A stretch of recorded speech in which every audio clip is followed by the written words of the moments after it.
Pag tinanong ka ng babae,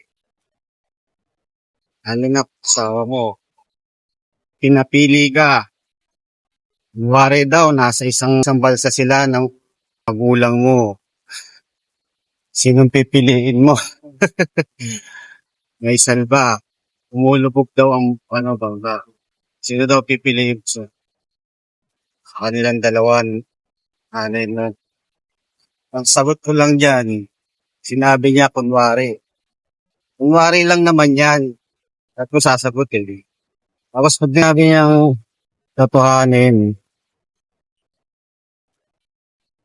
sa tingin ko, di ko kayo may sasalba. Hindi ako marunong lumangoy. Di ba? Ito naman, hindi ako marunong lumangoy talaga. Kayo ba anong sagot niyo?